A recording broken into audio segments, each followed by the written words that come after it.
तो आइए आज मेरे जो विचार हैं उत्तर प्रदेश की राजनीति महत्वपूर्ण क्यों होती है और उत्तर प्रदेश से ही पूरे भारत में जातिवाद की बात क्यों करी जाती है। तो मैं इसी के साथ में अपनी बात को शुरू करता हूँ। आप देख रहे हैं उजाला यूपी। जय भीम, जय भारत, जय जवान। तो उत्तर प्रदेश से शुरू होता है जो वर्तमान रूलिंग सत्ताधारी पार्टी है। सत्ताधारी पार्टियों के और संगठनों के कुछ लोग किस तरह से जातिवाद पर आरोप लगाते हैं।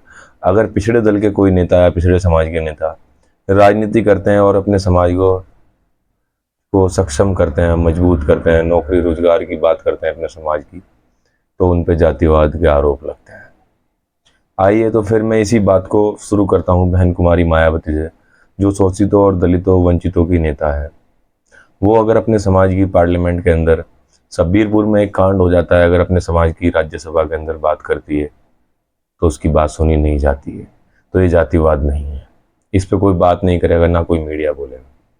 तो इसी तरह से और जातिवाद की बात और धर्मवाद से क्यों जुड़ी रहती है, क्योंकि इन लोगों को साहब कांसीराम कहा करते थे कि मुट्ठी भर लोग देश पर राज कर रहे हैं, और ये 85% समाज को जगाने का काम किया साहब कांसीराम ने कि आपको शिक्षा और चिकित्सा और अधिकारी और रोजगार और अधिकारी बनना है, रोजी रोजगार और गवर्नमेंट नौकरी चाहिए, तो आपको हिस्सेदारी में आना पड़ेगा राजनीतिक। और हिस्सेदारी आपको जब मिलेगी जब आप वोट का मत इस्तेमाल अपने आप को मजबूत करने के लिए करोगे। भारत के, जैसे मैंने शुरू किया था बात से अपनी, कि भारत की सबसे बड़ा राज्य है उत्तर प्रदेश, और उत्तर प्रदेश दिल्ली तक पे प्रभाव डालता है, और यहाँ लोकल पार्टी बहुत मजबूत थी, उनको किस तरह से ध्वस्त किया गया है। बहुजन समाज पार्टी का गढ़ था उत्तर प्रदेश, उसके बाद में समाजवादी पार्टी का गढ़ कहलाया जाता था। लेकिन ये दोनों पार्टी कई बार से विधानसभा चुनाव में पछड़ जा रही हैं, और बहुजन समाज पार्टी की तो ये हालत हो गई, एक सीट पर सिमट गई है। तो ये बातें और उन लोगों को क्यों चुभती हैं अगर वो अपने समाज की बात करते हैं, अपने समाज के हक और अधिकार की बात करते हैं, अपने समाज की राजनीति की अगर बात करते हैं, तो वो बोलते हैं जातिवाद करते हैं। यही लोग उनको टूटी चोर बताते हैं समाजवादी के अध्यक्ष अखिलेश यादव। बहन कुमारी मायावती राज्यसभा के अंदर अपने समाज की बात करती है तो उन पर जातिवाद का आरोप लगाया जाता है, क्योंकि आप अगर अपने समाज के लिए इंसाफ सड़कों पे मांगोगे तो जातिवाद का आरोप लगेगा। अपने समाज को जागरूक करके चुनाव लड़ोगे तो आरोप जातिवाद का लगेगा, और ये जातिवाद के आधार पर शोषण करेंगे, आपकी बारातें रोकेंगे, उनके ऊपर कुछ नहीं बोलेगी मीडिया भी, सब चुप मार के रहेंगे। तो उत्तर प्रदेश के अंदर वर्ष 2025 अप्रैल चल रहा है इस टाइम, और अप्रैल के अंदर कितने हादसे हुए, कितनी घटनाएं हुई, सबको पता है। और मैं वीडियो लंबी हो जाएगी, मैं महत्वपूर्ण बातें रखनी है मुझे।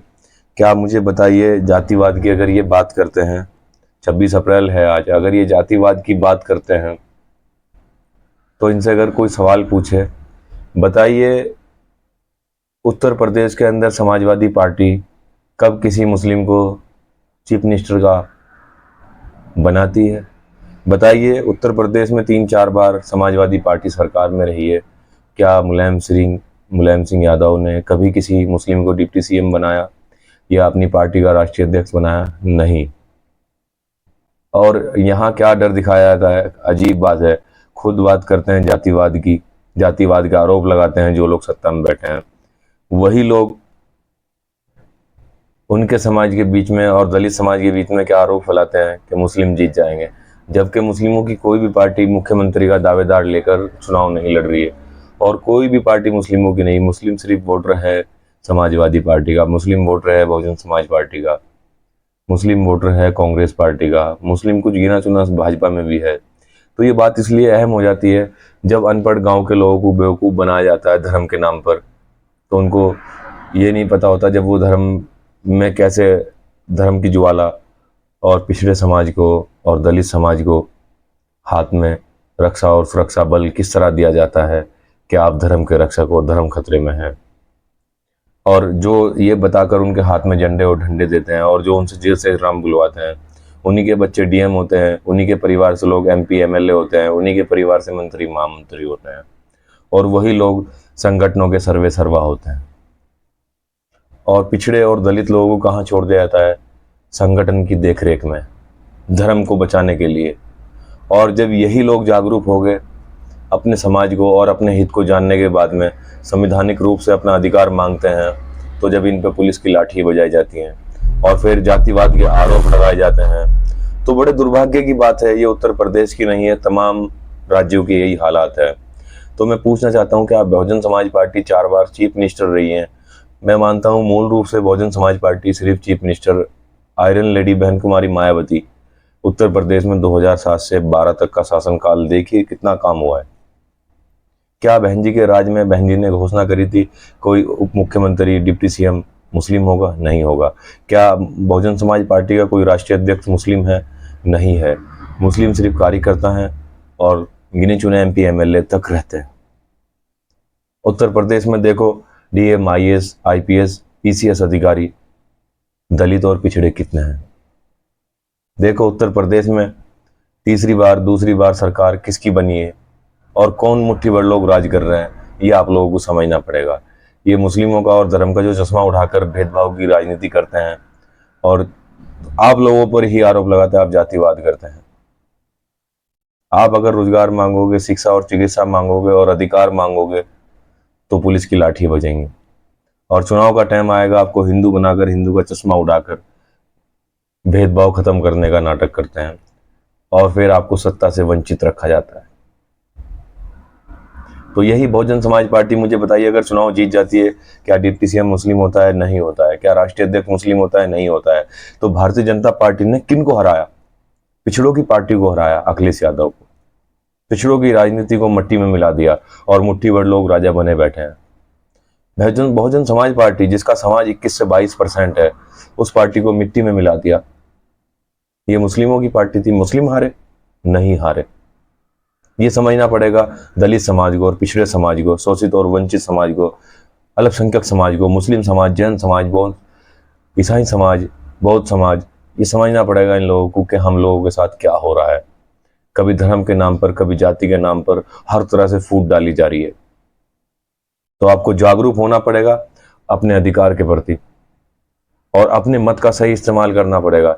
साहब कांसीराम कहा करते थे मुट्ठी भर लोग राज कर रहे हैं आपकी वोटों पर। साहब कांसीराम ने इस समाज को जोड़ करके एससी, एसटी, ओबीसी, माइनॉरिटी को 85% समाज बनाया था और इस समाज में फूट डालकर मुट्ठी भर लोग राज कर रहे हैं। ये आपको समझना पड़ेगा। क्या संविधान किन लोगों के हाथों में है? संवैधानिक अधिकार आपके किन लोगों के हाथों में है?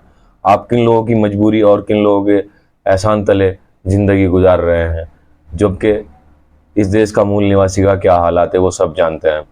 आप कोई भी शहर, कोई भी जगह उठा के देख लो, दलित और पिछड़े का शोषण है। इनकी विचारधारा से चले, ना कि संविधान से।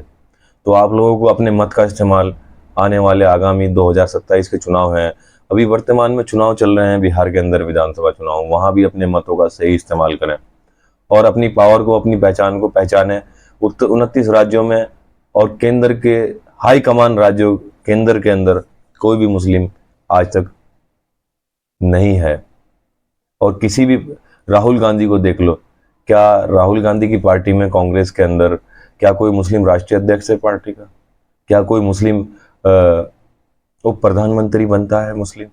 क्या कोई प्रधानमंत्री मुस्लिम बनता है? किसी राज्य के अंदर कोई पार्टी ऐसी खड़ी है जो मुस्लिम मुख्यमंत्री बनाती हो?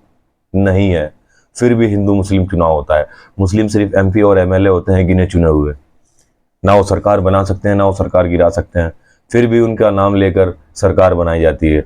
और 20%, 22%, 25% मुस्लिमों का डर दिखाकर और 85% समाज को तोड़ दिया जाता है और आपको सत्ता से वंचित कर दिया जाता है। तो ये आप लोगों को समझना पड़ेगा। आपकी वोट और आपकी जागरूकता और आपका शिक्षित बनना, कि आपके हाथ में कलम आए, शिक्षा आसान हो जाए, आपको रोजगार मिले, नौकरी मिले गवर्नमेंट विभाग में, तो कितना अच्छा होएगा। तो नेता भी यही बनेंगे, अधिकारी भी यही बनेंगे, आपके हाथ में धर्म के झंडे होंगे। आपको जागना होगा और अपने अधिकार को मांगना होगा और अपने मत का इस्तेमाल करके अपना राजा बनाना पड़ेगा। तो मैं इसी के साथ में अपने विचारों को समाप्त करता हूँ। विचार अच्छे लगे तो आप मुझे कमेंट में बताना और चैनल को सब्सक्राइब करें, वीडियो को ज़्यादा से ज़्यादा शेयर करें और स्वस्थ रहें, सुरक्षित रहें और किसी की झूठी बातों में ना आए। मैं इसी के साथ